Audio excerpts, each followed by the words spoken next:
To factory reset your Samsung phone, connect your phone via USB to your computer.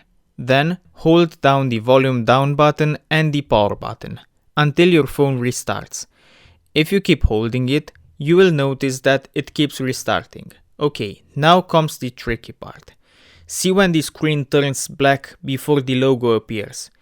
You need to switch buttons when the screen is black. So when the screen is black, change your finger from the volume down button to volume up, while also keeping the power button.